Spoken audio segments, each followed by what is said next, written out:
Hi guys, welcome to Generation Mingle. My name is B, I'm your host. We're boomers, Gen X, millennials, and Gen Z exchanging the life experience and learning from each other. But be careful, the Generation Alpha just stand by and listen. So watch what's coming out of your mouth. Okay, so today episode we are actually doing the part 2 of our discussion from previous episode, which is about divorce. So also welcome my guest Suzette, that she could not hold away from the part 2. I'm so glad you're joining us on this journey of divorcing.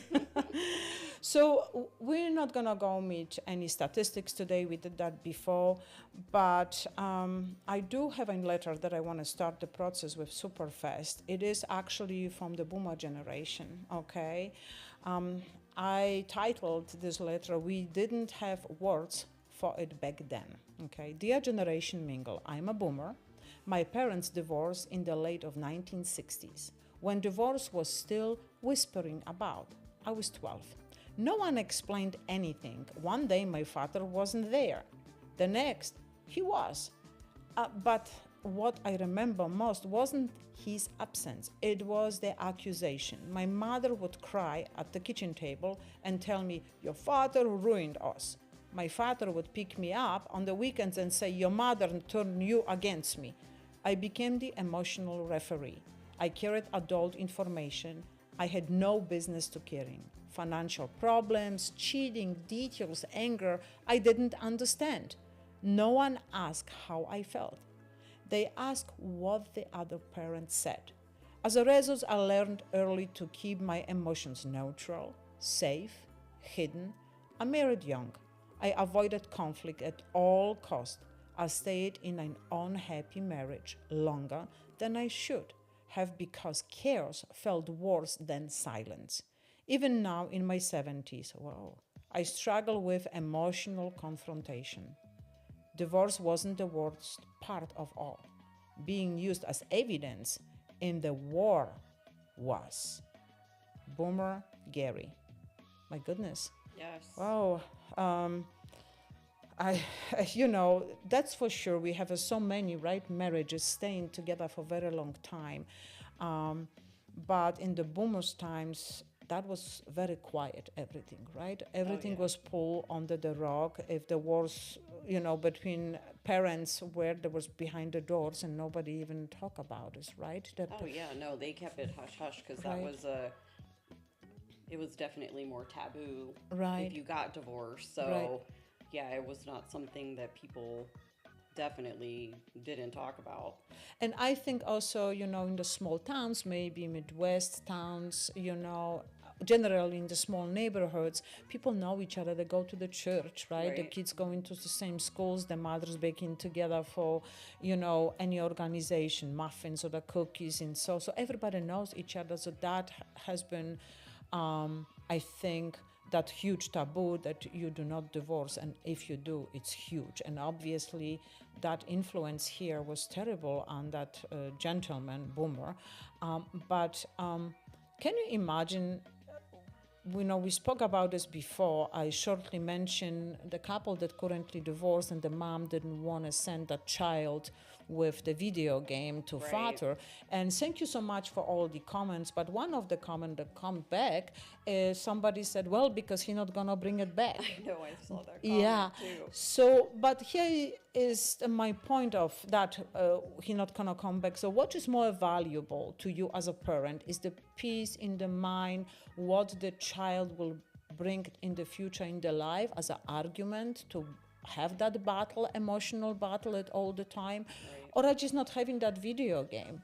It's gonna be at father's. You as a mom or as a parent play that video game that you purchase for your son doesn't make any sense. For me, I Right. think should be the peace of a child. I don't know, what do you think? Well, I agree with you because when I saw that comment as well, I thought to myself, number one, I can completely understand where the person was coming from. Right. Things cost money, and a lot of people are, just making ends meet. One of the things with the video game consoles, I know that they're pricey. They're not an inexpensive toy, to buy for your child. But yes, I thought the same thing was, so what if it doesn't come home? If that's going to make your child happy when he's away from you with the other parent, isn't that what you want? I guess that's what surprises me the most, for all of the feedback I've Right. received regarding children of divorce Right. is, yeah, of, again, the terminology I always use is that they've always been pawns, Right, right. You have to keep, I mean, I believe that children really should be kept away from, being the part of it, having the knowledge about all this financial drama or that cheating drama, or whatever it is, they shouldn't be part of it. Oh, yeah. I think that, especially right now in today's days, I would assume that everybody likes like schedule and be on time, and that will balance everything. And I noticed with my family, when my child did have a schedule, that it worked very well and balanced his peace of mind. So I understand that everybody's hurt, right? And it's Right. hard, and specifically here in that, Burma, where it was he's the child of the silent generation way back that we don't talk often. Right. But quite frankly, those parents didn't have, the tools to kind of organize themselves and how to react to that. So we have to understand they were hurt on both ends. Something didn't work out. And I know that the Burma got eventually, point in the directions with his feelings in really not happy place as adults, stay in the marriage too long himself and so Right. on, definitely affected. So listen to that. Thank you so much for your honesty and Gary and sharing your experience, because this is again part of it, that we wanted to protect the children and keep them separate. We don't need to tell them, oh, I'm happy, everything is fine, but just to not expose those details to the children. It's really not necessary. They don't understand anyway. And I think right? one of the biggest points that people need to take away from this conversation today is, and of course Gary brought this up in his letter, is that these things that are happening to your children in any aspect, whether it's divorce, these are things that they're going to live with for the rest of their lives. Yeah, it's like a they blueprint, right? Unless they go and get, seek professional counseling, regarding different, they call them attachment styles. Right. Again, I think all of that affects your children. And I think the hardest part, what I see, it really breaks my heart for kids, is that kids never ask for a divorce. They don't understand it. They don't want to be a part of it. They don't want to know any of this drama they either. went from one day that their parents were Right. together, and the next day they're not together. So And they don't have the capacity. What people don't realize is your children don't have the capacity to understand that, because they're in different stages of development.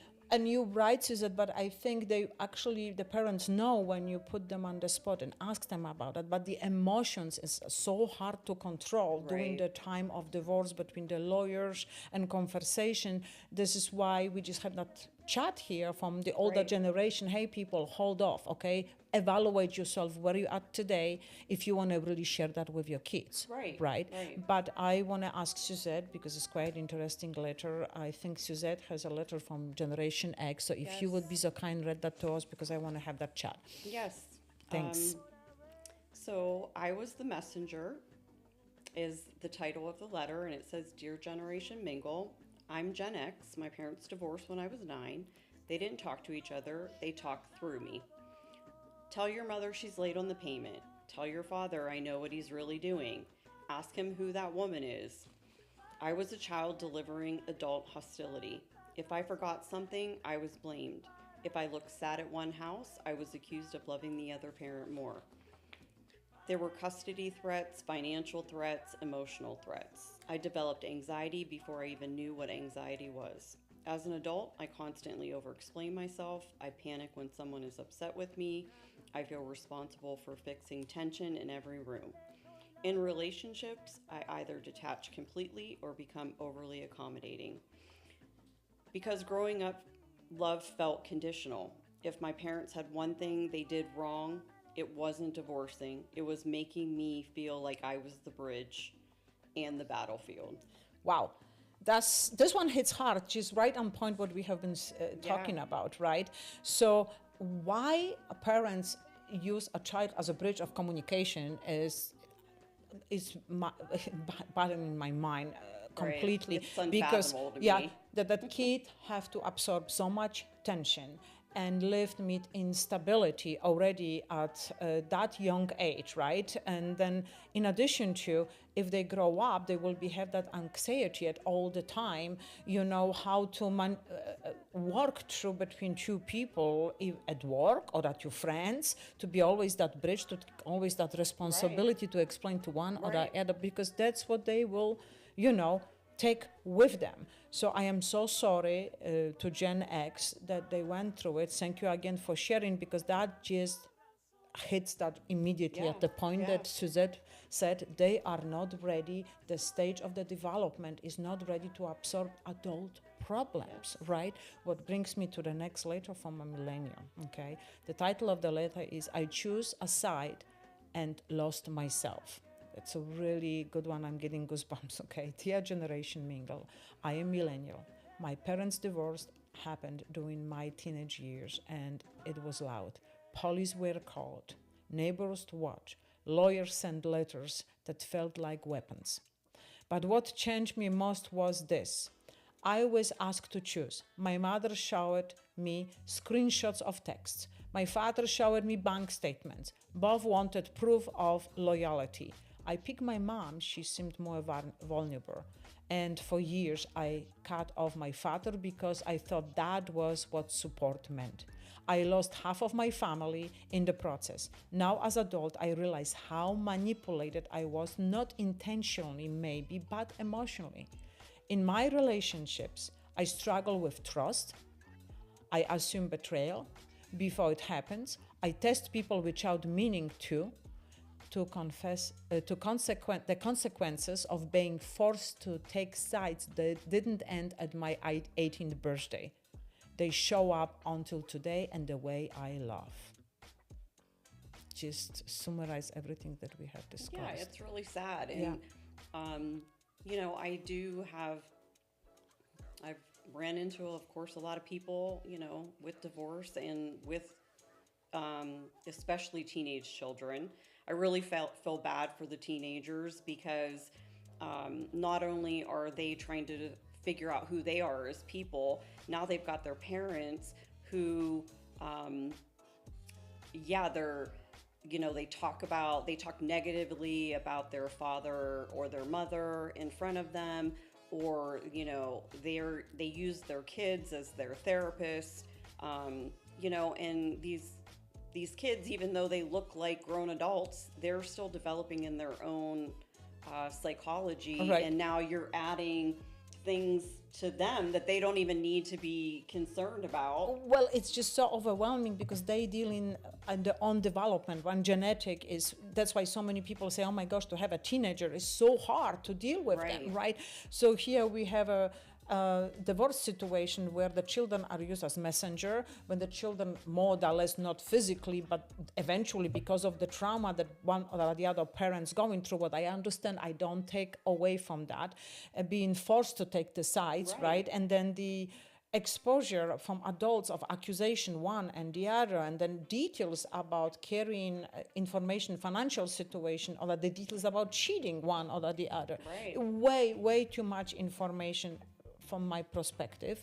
And all of what I'm asking, just listen to those letters, because those are from the kids that went through. So parents, if you're going through divorce or any miscommunication with your partner, I'm not telling you sit down with all these, super professionals immediately and analyze everything, but just step back, have that conversation with your ex-significant other, with your family adult. Do not share those details with the kids. They don't need. I believe that the kids don't need those details. They need to feel safe. Right. What's mean? schedule on going up, schedule to go to bed, schedule to go to school, continue on your sports, continue to take them out, continue to make small vacation, something to stabilize them, because it's so much unstable stuff. And trust me, they know what's going on, but they just do not want to dive deep in. Don't you? I mean, I just summarize what you said earlier. Again, the development stage, right, is not there. For myself, you know, I married somebody who was divorced and had 2 children, and they were very young when we met. And one of the conversations we had together was that we would never badmouth their parent in front of them. Any conversation we ever had regarding the other parent was in private. We never talked about that. Thank you for sharing that, because this is precious, right? It is precious. It is precious. And I think that people need to realize that, I know it's difficult to go through that process. It's not easy. It's life-changing. Imagine how life-changing it is for you. I think it's twice as much for your children. Because again, they don't have the adult capacity to understand, you know, what things are happening with them. Specifically, and you need to find an adult source where you can have these conversations. Where if you want to go scream and vent, you know, and I also think that sometimes people think that just go behind a closed door and talk about it. You know, kids they hear everything that's going on in their homes, and it's probably not a good place to talk about They hear divorce. more than we even realize. This is why from each time we're starting that podcast, I say, be careful, because he is the alpha. And they listen from whatever it is, if it's a movie, if it's YouTube that you're watching, that you listen to the radio, that you're talking to somebody on the phone. They are like a sponges. They know so much instantly. Yes, adults. That's what they see, and that's what they want to do. Absolutely. You know? So now the results of all of that, as we already know, Generation Z has a hard time to commit themselves to get married, to, you know, to, for whatever reason. There's also financial reason that they holding back from committing themselves. But I have a letter from Generation Z, and here comes one, okay? Ooh, I do not believe in marriage, okay? Here we go. Dear Generation Mingle, I am Gen Z. My parents divorced when I was 7. I don't remember being them happy or at peace. I remember screaming. I remember being asked, who do you want to live with? I remember being told, don't tell your dad I am dating, and don't tell your mom I bought you that. Secret become normal daily routine. As I grew up older, they each told me the version of why it ended. I don't even know what the truth is anymore. All I know is that relationships feel temporary to me. I don't believe in marriage, not because I hate love, but because I don't trust stability. If 2 people who create me couldn't make it work without destroying each other, why would I risk it myself? Divorce didn't just separate my parents, it separated my idea as a human being of safety. Incredible, right? Very incredible. Here it is. And I'm just, again, and I understand, because I am a very emotional person, and this is why actually I'm doing the podcast, right? Because we want to fix, we want to understand other generation. But here it is, okay, Gen Z telling us how have affect that person, the divorce situation, the yelling and the screaming and the arguments and telling the kids, you want to be with me, you don't want to be with me. I understand the outburst, I understand the stress. If you do that once or twice, it's normal, we all humans. Right. But you need to step back, just like Suzette said, have that conversation in private, don't say rather nothing, have a quiet cry. The kids know you said. They're gonna come and you will be surprised. They give you even a hug, and they will even tell you it's gonna be okay. They cannot fix it, but they wanna be there for you. But they don't need to know the details, right? It's just very risky. You can speak to the professionals, and I believe that everyone will tell you the same thing.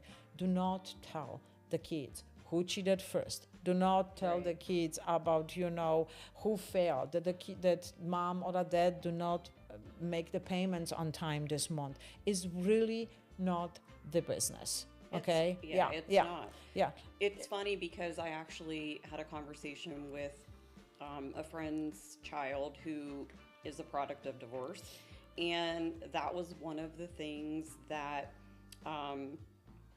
you know, he mentioned was also after the divorce who his parents picked as partners. Right. And some of the times too was, you know, one parent was interested in who he was growing up while the other parent was very dismissive about any of the things that the child did with the other parent when the parent was gone. Right. Remember, these are your children. You love your children. You want them to embrace life and be happy for them.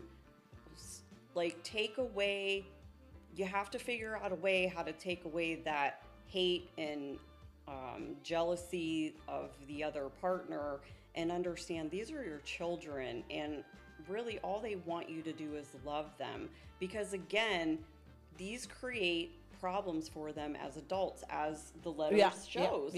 The man or woman does, you know, people don't want to get married because they saw the effects of a bad divorce.